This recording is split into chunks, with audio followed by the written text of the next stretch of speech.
मोहतरम हजरात, हमारे सामीन और नाजरीन, आप हमें हक गोई की इस महफिल में आज दोबारा देख रहे हैं। मैं चाहता हूं कि एक बहुत ही अहम और दिलचस्प मौजू मैं आपके सामने उस पर कुछ गुफ्तगू करूं। अगरचे ये मौजू इस लायक नहीं है कि इसको ज़्यादा छेड़ा जाए, लेकिन अगर छेड़ा भी जाता है तो शायद कोई हर्ज नहीं होगा।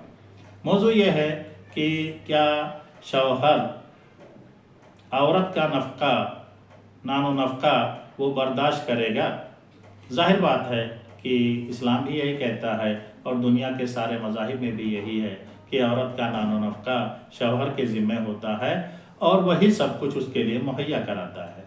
लेकिन जब हम अपने फ़ुक़हा की किताबों को पढ़ते हैं या आइम्मा अरबा के अक़वाल व आरा पढ़ते हैं तो हम देखते हैं कि ये तमाम के तमाम फ़ुक़हा ये कहते हैं कि औरत अगर सेहतमंद है तब तो मर्द उस पर ख़र्च करेगा, लेकिन अगर औरत बीमार पड़ गई है तो फिर उसका ख़र्चा शौहर नहीं बर्दाश्त करेगा, बल्कि वो बर्दाश्त करेगा जो इससे पहले ख़र्चा बर्दाश्त करता था। तो ये है फ़ुक़हा की राय और सारे मज़ाहिब के फ़ुक़हा इस पर मुत्तफ़िक़ हैं कि औरत अगर बीमार हो जाए तो उसकी दवा और इलाज का ख़र्चा शौहर पर वाजिब नहीं है। जबकि यही फ़ुक़हा ये कहते हैं कि अगर औरत किसी ऐसे घराने की है जहाँ पर ग़ुलाम थे या जहाँ पर खादिम थे, नौकर हुआ करते थे, तो शौहर के ज़िम्मे ये वाजिब है कि वो उस बीवी के लिए खादिम मुहैया करे और ग़ुलाम मुहैया करे। तो ये जो तारुज़ पाया जाता है फ़ुक़हा के अक़वाल में, ये समझ से परे है कि क्या बीमारी की हालत में शौहर उसको बीवी को छोड़ दे और उसके पास भेज दे, जो उसका भाई हो, बाप हो या कोई और हो, वो उसकी निगहबानी करे और जब वो सेहतमंद हो जाए तो वो शौहर के पास आ जाए।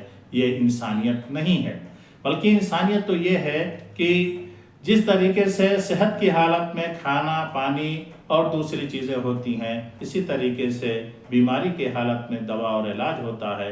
दोनों का हुक्म एक है। इसीलिए शौहर को चाहिए कि वो बीवी के साथ मारूफ़ का साथ मामला करे।